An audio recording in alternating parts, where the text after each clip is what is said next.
নমস্কার দর্শকগণ, SA news Paschimbanga চ্যানেলে আপনাদেরকে স্বাগত। আজ আমরা পৌঁছে গেছি সতলোক আশ্রম ধনুষা, নেপালে। এখানে আমরা দেখছি যে সন্ত রামপালজি মহারাজজির যে শিষ্যরা আছেন, যেখানে বসে খাবার খায়, যেটাকে ভান্ডারা বলা হয়, সেখানে আমরা এখন দাঁড়িয়ে আছি।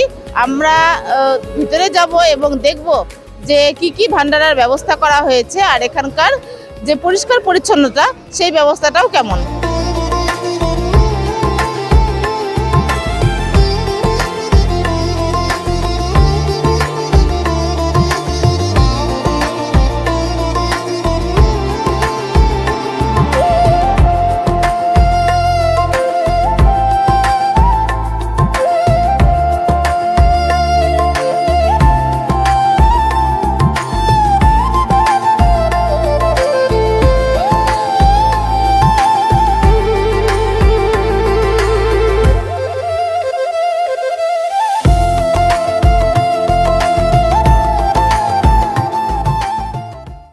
দর্শকগণ, আমরা এখন যেখানে ভক্তরা বসে ভান্ডারা করেন সেখানে আমরা চলে এসেছি। আর আমরা দেখছি যে এত সুন্দর এখানকার পরিষ্কার পরিচ্ছন্ন ব্যবস্থা, যে এখানে সবথেকে ভালো যেটা দেখতে পাচ্ছি আমরা, যে এখানে যে বসার ব্যবস্থা, এই বসার ব্যবস্থায় একদিকে ভগৎ ভাইদের আর তার সাথে সাথে একদিকে ভগৎ বোনদের আছে, মানে মেয়েদের ছেলেদের বসার ব্যবস্থা আলাদা আলাদা।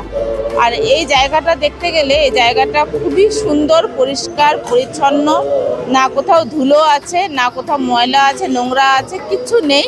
এটা একদম নিট অ্যান্ড ক্লিন, এটা একদম পরিষ্কার।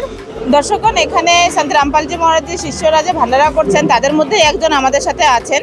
জেনে নেব তার কাছ থেকে যে উনি কি ভান্ডারা করছেন আর এখানকার ভান্ডারা কেমন। নমস্কার সৈয়দ সাহেব। আপনার নাম?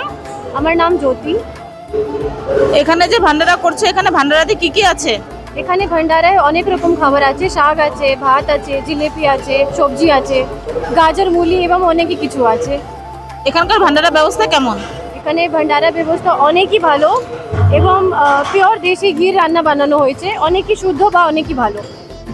তো এখানে আপনারা দেখছেন যে খাওয়া দাওয়ার যে ব্যবস্থাটা আছে, এখানে খাওয়ারে ভাত, ডাল, তরকারি, স্যালাড, লুচি, রুটি, লবণ, জল, সব রকম খাওয়ার ব্যবস্থা এখানে আছে।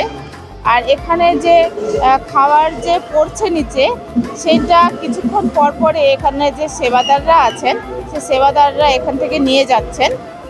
আর এই খাবার শুদ্ধ দেশি ঘিয়ের তৈরি করা হয়েছে। এখানে ভান্ডারাতে আছে লাড্ডু, জিলাপি, এমনকি